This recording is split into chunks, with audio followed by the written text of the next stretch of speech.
제목을 한번 같이 읽겠습니다. 시작. 내 연약을 아시고 사랑하시는 주님. 저와 저희 아내는 6개월을 아내는 뉴욕에 있고 저는 휴스턴에 있으면서 전화를 하다가 아내가 2번 휴스턴을 방문하고 제가 뉴욕을 2번 방문하고 6개월 만에 결혼을 했습니다. 매일 전화는 했지만 만나지 못하니까 서로를 깊이 아는 것이 한계가 있었습니다. 그래서 제가 낸 생각이 저의 단점에 대해서 알려줘야 되겠다 하는 생각이 들었습니다. 그래서 몇 주 동안 묵상하면서 제가 아는 모든 제 단점을 편지지에 적기 시작했습니다. 한 10장 정도 나오더라고요. 그걸 아내에게 보냈습니다. 그리고 저희가 결혼을 했죠. 아니나 다를까 같이 사니까 그 단점이 드러나지 않았겠습니까? 그때 아내가 그러더라고요. 당신 왜 이렇게 이러이러하냐고 그랬더니 제가 그렇다라고 편지에 쓰지 않았냐고. 그랬더니 자기는 그게 겸손의 표현이지 진짜인 줄 몰랐대요. 사람이 진짜 어떻게 이럴 수가 있냐 그러더라고요. 오늘 우리가 읽은 이 본문은 흔히들 성전 청결 사건이다라고 하는 본문이죠. 그런데 사실 청결한다는 건 이렇게 깨끗하게 치워서 고쳐 쓰는 거잖아요. 그런데 예수님은 이 성전을 헐라 그러셨단 말이죠. 그런 의미에서 성전 청결 사건이기보다는 성전 파괴의 전초 사건이다라고 할 수가 있을 것 같습니다. 저희는 지난주에 예수님의 공생의 첫 이정인 가나 혼인잔치에서 물이 포도주가 되는 사건을 7일째 행하심으로 하나님이 여실 그 천국 혼인잔치의 전초전을 경험했습니다. 그것이 전적인 하나님의 은혜로 경험되어졌습니다. 오늘 이 요한복음을 죽음을 앞둔 90이 넘은 노 사도 요한이 쓰고 있습니다. 그리고 그때의 그 감격을 그는 이 글을 읽는 다음 세대들에게 전해주고 싶었습니다. 그래서 이 7이라는 이 숫자에 담긴 주님의 구원의 사역의 전적 은혜됨을 우리에게 가르쳐주기 위해서 7개의 표적과 7개의 나는 선포를 통해서 가르쳐 주었고, 요한복음 1장부터 2장까지는 이 첫 공생의 사역 7일째를, 그리고 12장부터 20장까지는 고난과 부활의 7일을 기록하고 있습니다. 인간의 죄로 인해 7일째 하나님의 안식이 깨어졌습니다.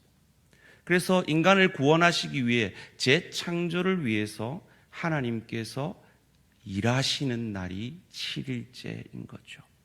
그것이 전적인 하나님의 일하심으로, 전적인 은혜로 우리에게 임하였음을 이 가나 혼인잔치와 고난 부활의 7일째 기적이 행하고 7일째 부활하심으로 그것이 전적인 하나님의 은혜임을 보여주었습니다. 그것을 어떻게든 깨닫게 하기 위해서 이 공생애의 시간 흐름을 이 사도 요한은 우리에게 계속 가르쳐 주려고 하고 있었죠. 23절에 이어서 29절에는 이튿날, 35절에는 또 이튿날, 39절에는 또 그날 함께 거하니, 계속 시간의 흐름을 알려주면서 마지막에 7번째 날 가나 혼인잔치가 일어나는 그날 사흘째 되던 날이라는 걸 통해서 이것이 7일째 일어났음을, 이 하나님의 안식의 그날에 안식을 깨뜨린 인간의 죄를 사하기 위한 전적인 하나님의 일하심으로 그 구원의 은혜가 임함을 우리에게 보여주었습니다. 이것이 좀 어려운 일이라 다시 한번 정리를 해보겠습니다. 지난 주일에 저희는 가나 혼인잔치를 통해서 하나님의 혼인잔치를 하나님의 전적인 은혜로 완성하실 것을 사도 요한은 7이라는 숫자를 통해 보여주었습니다. 이것에 대해서 우리가 이해를 하기 위해서 다시 한번 반복해 봅니다.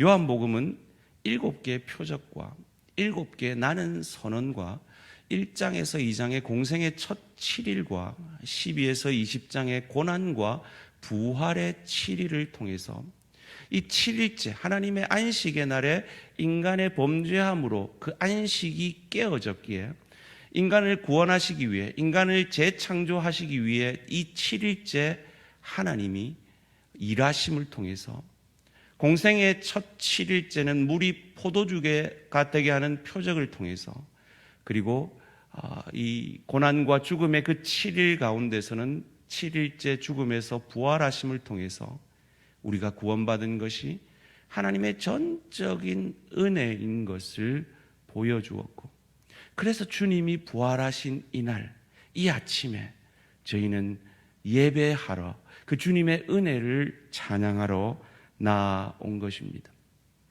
오늘 본문도 이 노사도가 그러한 관점에서 우리에게 임한 이 은혜가 얼마나 놀라운 하나님의 일하심이며 은혜인 것을 우리에게 가르쳐 줍니다. 그림을 하나 보여드리기를 원하는데요. 이 유대인들이 절기를 지키는 이 6월절 임방과 문설주에 어린 양의 피를 바름으로 첫째 난 것을 다 죽이려는 하나님의 사자가 패스오버, 지나간 6월한 그 6월절이 바로 오늘 본문의 배경입니다. 유대인 남자들은, 20세 이상 남자들은 3대 절기에 성전으로 나와서 반드시 제사를 드려야 했습니다. 그리고 그 제사에는 디아스포라 유대인들, 저 멀리 흩어져 있는 유대인들과 개종한 이방인들도 예루살렘으로 몰려들었습니다. 그래서 기록에 따르면 약 100만 정도가 예루살렘에 몰려들었다라고 합니다. 소위 말해서 종교 지도자들에게는 그때가 대목인 거죠.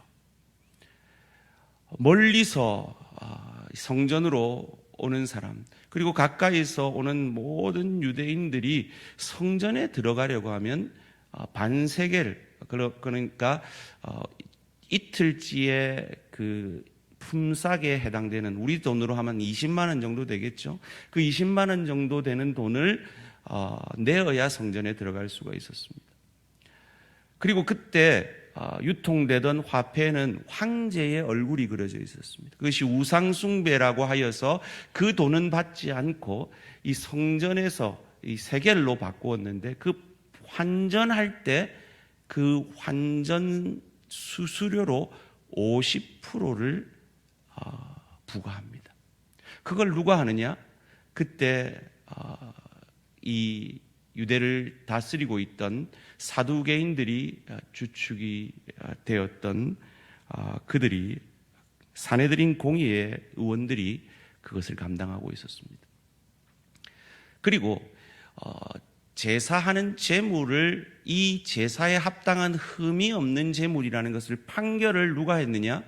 대제사장들이 했는데, 그들이 밖에서 사온 제물에 대해서는 불합격, 그리고 자기들이 장을 열어서 판매하고 있는, 자기들이 주관하는 가축 시장에서 사오면 합격을 매김으로 반드시 그 자기들이 주관하는 가축 시장에서 사도록 유도를 해서 자기들의 이익을 취하고 있었습니다. 그것은 누가 주관했느냐? 대제사장들이 주관했습니다. 이처럼 종교라는 것을 빌미로 자기 이익을 취하고 있는 당시의 종교 지도자들을 향하여서 의로운 분노를 발하는 사건이 오늘 이 본문의 사건인 것입니다. 한 절씩 살펴보기를 원합니다. 13절 말씀입니다. 유대인의 6월절이 가까운지라 예수께서 예루살렘으로 올라가셨더니, 유대인의 6월절이 가까운지라. 지금 이 요한복음을 읽는 1차 독자가 유대인이 아니라는 것을 가르쳐주고 있죠. 설명해주고 있습니다. 친절하게 말이죠. 헬라어로 쓰여지고 있는 이 성경의 1차 독자들을 위한 말이죠. 그래서 6절에도 유대인의 정결 예식을 따라라는 말을 쓰고 있는 것입니다. 상대방의 입장에서 이 글을 쓰고 있는 요한의 노력을 봅니다. 14, 15절 말씀입니다. 성전 안에서 소와 양과 비둘기 파는 사람들과 돈 바꾸는 사람들이 앉아있는 것을 보시고 녹근으로 채찍을 만드사 양이나 소를 다 성전에서 내쫓으시고 돈 바꾸는 사람들의 돈을 쏟으시며 상을 엎으시고, 왜요? 그들이 이 제사를 통해서 사람들을 착취하고 그들의 개인적인 이익을 착복하고 있었기 때문입니다. 특별히 예수님께서 분노하시는 대상이 이어지는 16절에 나옵니다. 비둘기 파는 사람들에게 이르시되 이것을 여기서 가져가라. 내 아버지 집에서 장사하는 집을 만들지 말라 하시니. 소도 있고 양도 있는데 왜 비둘기 파는 사람들에게 이토록 특별히 분노하실까? 비둘기로 제사를 드리는 사람은 그 시대에 가장 가난한 사회 소외 계층이었기 때문입니다. 이 가난한 자들에게 우리가 어떻게 대하는가를 하나님은 특별히 주시한다는 겁니다. 사업을 하시는 우리 성도님들, 장사를 하거나 혹 아래 종업원들을 이렇게 함께 일하는 분들이 계십니까? 사회의 약자들에게 잘하심으로 하나님께 칭찬받는 저와 우리 모든 성도님들 되시기를 주님의 이름으로 축원합니다. 제가 이 방금 읽은 본문을 가지고 미국에 있을 때 어느 목사님은 선교 바자회 이런 거 못하게 하는 걸 봤습니다. 그런데 사실은 선교 바자회 하지 말라는 게 아니죠. 자기의 이익을 위해 남을 희생시키지 말라는 예수님의 의로운 분노인 것입니다. 이어지는 17절 말씀입니다. 제자들이 성경 말씀에 주의 전을 사모하는 열심이 나를 삼키리라 한 것을 기억하더라. 예수님이 정말 열심히 청결하셨나 봐요. 이것은 시편 69편 9절을 인용한 말이죠. 주의 집을 위하는 열성이 나를 삼키고 주를 비방하는 비방이 내게 미쳤나이다. 저는 이 본문을 묵상하면서 야, 제자들 대단하다. 저 모습을 보고 구약의 성경 구절을 바로 떠올렸네. 야, 우리 성도님들이 열심히 제자 훈련 받아서 그렇게 잘 말씀을 잘 아는 성도님들 되었으면 좋겠다 하는 생각을 하게 되었습니다. 무엇을 위한 열심이었습니까? 저와 여러분을 구원하시려는 하나님의 열심인 줄 믿습니다. 이어지는 18절 말씀에서 유대인들이 예수님께 달려듭니다. 이에 유대인들이 대답하여, 여기서 이 대답하여라는 말의 원문을 보면 대들므로 이렇게 번역하는 것이 맞습니다. 예수께 말하기를 내가 이런 일을 행하니 무슨 표적을 우리에게 보이겠느냐. 지금 이 일을 누가 주관하고 있습니까? 그 시대 최고 권력자들이 주관하고 있습니다. 그런데 이런 난동을 부려, 이런 난동을 부릴 자격은 메시아밖에 없어. 너가 정말 메시아야? 표적을 보여내 라고 반문하고 있는 겁니다. 그들이 대드니까 동일하게 예수님도 대듭니다. 19절 말씀 함께 읽습니다. 시작. 예수께서 대답하여 이르시되 너희가 이 성전을 헐라 내가 사흘 동안에 일으키리라. 여기서도 예수님도 대답하여라는 원문을 보니까 대들므로라고 되어 있습니다. 그들이 대드니까 같이 대드는 거예요. 그러면서 하신 말씀이 이 성전을 헐라 내가 사흘 동안에 일으키리라 라고 말씀합니다. 여기서 성전은 그 예루살렘 성전을 얘기하는 것이 아니라 성전된 자기 몸을 말씀하는 거죠. 자기 몸을 헐라라고 하시는 겁니다. 이 원문을 살펴보니까 이 헐라라는 단어가 파괴하다라는 명령력 동사예요. 너희가 내 몸을 파괴해라 라고 명령하시는 거죠.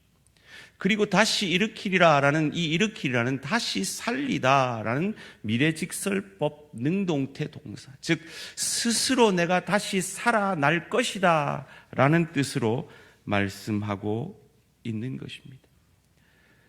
표적을 보여달라라는 그들 앞에 내가 죽고 부활할 것이다 라는 말씀을 하고 있는 겁니다. 이것을 마태복음 12장 38절에서 40절은 요나의 표적이라고 말씀하셨죠. 그때에 서기관과 바리새인 중 몇 사람이 말하되 선생님이여 우리에게 표적 보여주시기를 원하나이다. 예수께서 대답하여 이르시되 악하고 음란한 세대가 표적을 구하나 선지자 요나의 표적밖에는 보일 표적이 없느니라. 요나가 밤낮 사흘 동안, 이 사흘은 무슨 사흘을 말합니까? 예수님이 죽으시고 부활하실 때까지의 그 사흘을 얘기하죠. 사흘 동안 큰 물고기 뱃속에 있었던 것 같이 인자도 밤낮 사흘 동안 땅 속에 있으리라. 이 말씀을 하고 계신 겁니다. 이 말을 기억하는 유대인들이 예수님이 십자가에 달렸을 때 그것을 이렇게 조롱했죠. 마가복음 15장 29절입니다. 지나가는 자들은 자기 머리를 흔들며 예수를 모욕하여 이르되 아하 성전을 헐고 사흘에 짓는다는 자여라고 모욕을 하고 있습니다. 예수님은 자기들을 위해서 성전된 자기 육체를 파괴하고 있는데 이렇게 그것을 몰라 모욕하고 있는 것이죠. 이어지는 20절 말씀 가운데 그들은 그 말이 이해가 되지 않아서 이렇게 묻습니다. 유대인들이 이르되 이 성전은 46년 동안 지었거늘 내가 3일 동안에 일으키겠느냐 하더라.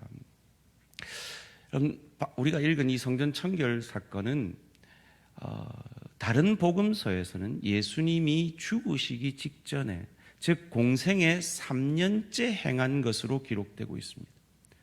그런데 요한복음은 지금 공생의 첫 사역으로, 이 첫 번째 사역 다음의 사역으로 기록하고 있습니다. 무엇이 맞는 것일까요? 이것에 대한 신학자들의 두 가지 의견이 있습니다. 첫째는 이 주제에 따라서 요한이 말년에 있었던 일을 지금 기록하고 있다라는 설과, 이 성전 청결 사건이 2번 일어났다라는 설이 있습니다. 대부분의 신학자들은 2번 있었다라는 것에 무게를 싣고 있습니다. 저도 거기에 동의를 하는 이유가 바로 저희가 방금 읽은 46년 동안 지었거늘 이란 이 말 때문입니다. 이 예루살렘 성전 제1성전은요 솔로몬 성전이라 하여서 BC 959년에 완공되었고 BC 586년에 바벨론 포로로 끌려가기 전에 파괴되죠. 제2성전은 바벨론 포로에서 돌아와서 스룹바벨 성전이라 하여서 BC 516년에 완성되었지만 참으로 작고 초라한 성전이었습니다. 유대인들의 환심을 사기 위해서 이 헤롯 대왕이 이것을 보수하여서 아주 크게 오랫동안 그것을 짓게 됩니다. 약 BC 20년에서 AD 63년까지 약 83년 동안 짓게 되고 지금 이 본문 당시에는 짓고 있는 상태였죠. AD 70년에 로마에 의해서 완전히 파괴되어지는데요. 이것이 BC 20년에 헤롯이 성전 공사를 시작했다라고 역사책은 기록하고 있습니다.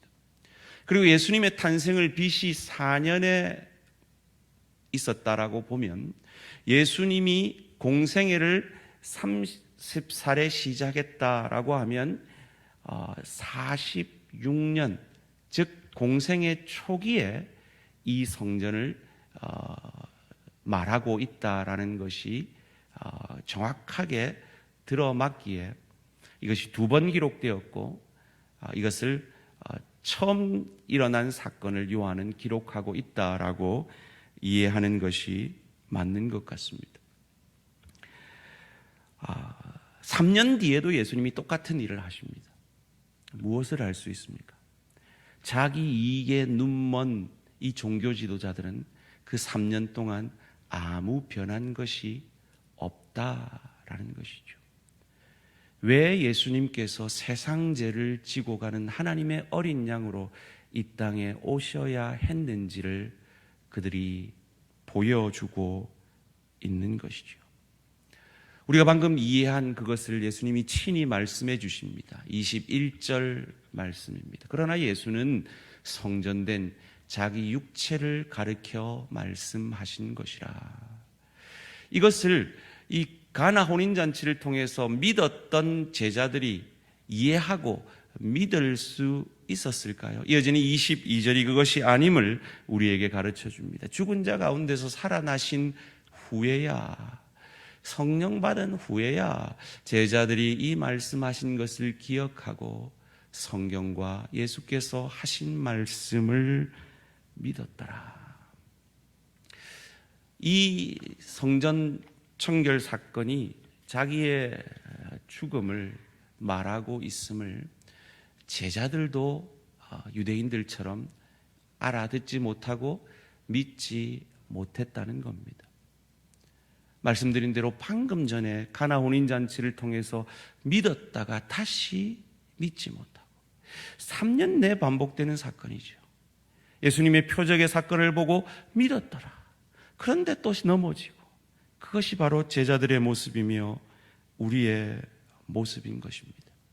그래서 이어지는 23절 말씀의 끝이 믿었으나로 끝납니다. 6월절에 예수께서 예루살렘에 계시니 많은 사람이 그의 행하시는 표적을 보고 그의 이름을 믿었으나, 정확하게 말하면 믿었으니라고 그 뒤에 이어져야 되는데 믿었으나라고 기록되고 있습니다.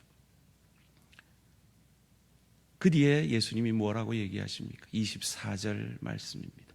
예수는 그의 몸을 그들에게 의탁하지 아니하셨으니 이는 친히 모든 사람을 아심이요.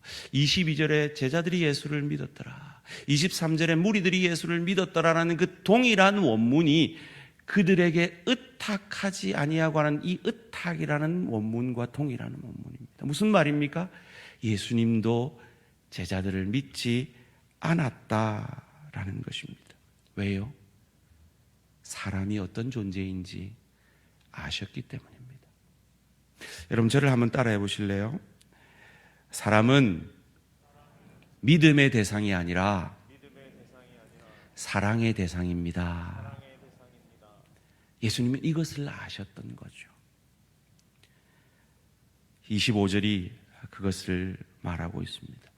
또 사람에 대하여 누구의 증언도 받으실 필요가 없었으니 이는 그가 친히 사람의 속에 있는 것을 아셨습니다. 우리의 연약을 아심에도 불구하고 주님은 우리를 사랑하신다는 겁니다. 저는 분명히 결혼 전에 제가 알고 있는 모든 단점을 아내에게 10장의 편지를 통해 알려주었습니다. 그럼에도 불구하고 그 모습이 드러나니까 실망했다면서, 이럴 줄 몰랐다면서, 겸손의 표현인 줄 알았다면서, 그럼에도 불구하고 아직 저를 떠나주지 않은 게 얼마나 감사한지 모르겠습니다. 그런데요, 우리 주님은요, 제가 10장을 썼지만 저희 주님이 제 단점을 쓴다면 이 세상의 종이가 다 모질하지 않겠습니까? 그것을 성경은 우리가 아직 죄인 되었을 때 그리스도 예수께서 우리를 위하여 죽어주심으로 제자들이 뻔히 십자가에 달리기 전에 배신할 걸 알면서도, 실망을 줄 걸 알면서도 우리가 원수되었을 그때에 포기하지 아니하고 내 육체를 무너뜨리라, 헐어버리라, 그 자기의 죽으시기까지 사랑하시는 그 사랑을 포기하지 아니하시고 이루어내시는 그 예수님이 저와 여러분이 믿는 우리의 주님인 것을 믿으시기를 주님의 이름으로 축원합니다.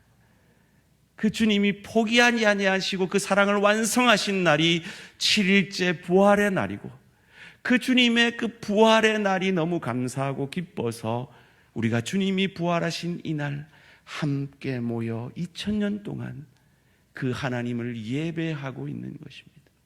이 예배라는 영어 단어가요, worship이라는 단어인데요, 이것은 words, 가치라는 단어와 ship, 상태라는 단어를 조합한 단어입니다. 우리가 배신할 줄 알고, 우리가 늘 넘어질 줄 알고, 우리가 오늘 은혜를 받아도 또 일주일 동안 우리는 넘어지고 쓰러질 줄 알면서도 끝까지 우리를 향한 사랑을 포기하지 아니하시는 그 하나님의 은혜의 가치를 제자리에 놓아두는 이것이 우리가 드리는 예배인 것입니다. 하나님의 은혜가 얼마나 놀라운지를 우리가 믿음으로 고백해내는 것이 이 예배입니다. 나 자신에게 실망하는 거기에서 그럼에도 불구하고 나를 끝까지 사랑하시는 하나님의 사랑에 감격하여서 그 은혜가 얼마나 놀라운지를 고백해내는 것이 이 예배인 것입니다. 제가 얼마 전에 생일이 지났는데요, 생일이 좋더라고요. 뭐가 좋으냐 하면 멀리 있는 우리 두 딸이 생전 저한테 전화를 안 하는데 그날은 전화를 해줘요. 특별히 저희 둘째는요, 워낙 공부한다고 바빠서 그런지 제가 몇 번을 전화해도 통화가 안 되거든요. 근데 생일이라고 전화를 해주더라고요. 제가 그날 교육자들한테까지 생일 좋더라, 아들이 전화도 다 해주더라, 막 감격을 했어요. 그런데 우리 애들은요, 제 전화 받고 감격 안 해요. 저희 큰딸은 제가 선물 안 줘? 그랬더니 제가 선물이잖아요 이러고 때우더라고요. 제가 우리 둘째한테는 전화해 준 것만 해도 감격을 해가지고요, 선물 얘기는 입에도 못 꺼냈잖아요. 근데 저거 생일 때 안 챙겨주면요 생 난리를 하잖아요.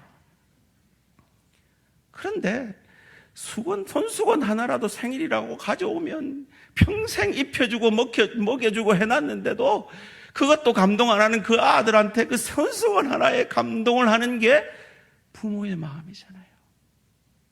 왜죠?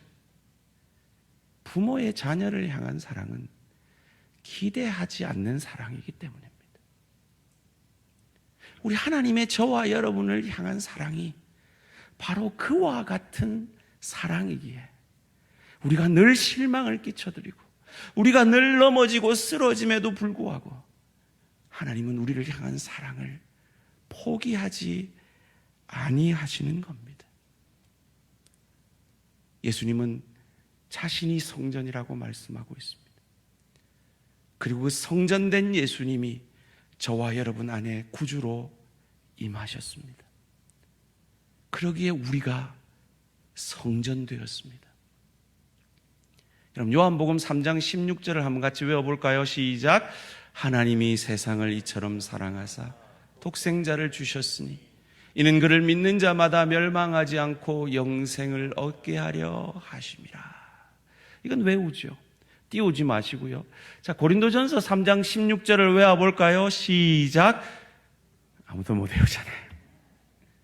같이 읽겠습니다. 고린도전서 3장 16절. 고린도전서 3장 16절 같이 읽겠습니다. 시작.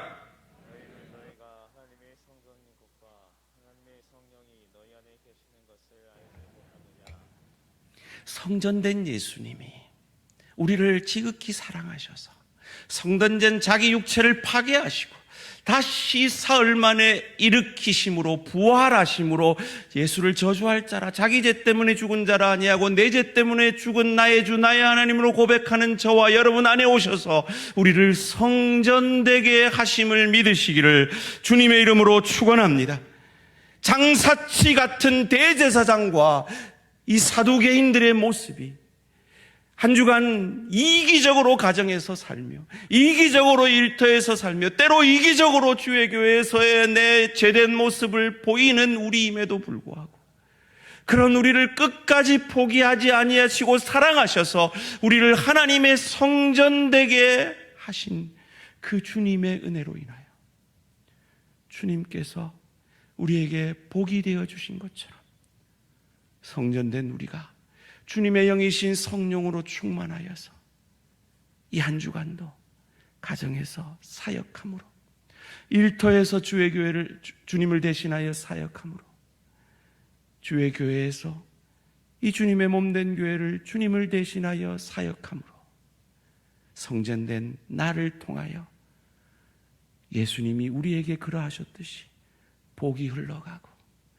은혜가 흘러가고 구원이 흘러가게 되어지는 저와 우리 모든 성도님들 되시기를 주님의 이름으로 축원합니다. 지금 예루살렘에 가면요, 예루살렘 성전의 자리가 모스크, 이슬람 사원이 들어있습니다. 성전이 성전되지 못했기 때문에 이슬람 사원이 들어있습니다. 성전된 우리가 우리의 삶의 예배 가운데 성전되지 못하면 그곳은 세상이 됩니다. 주님은 성전되셨기에 그리고 나를 위해 죽어주셨기에 우리를 성전되게 하셨사오니 내가 죽어짐으로 가정에서 내가 성전됨으로 일터에서 내가 죽어지고 성전됨으로 주의 교회에서 내가 죽어지고 성전됨으로 주님이 우리에게 역사하신 그 놀라운 복음의 통로가 되어지는 저와 우리 모든 성도님들 되시기를 주님의 이름으로 축원합니다.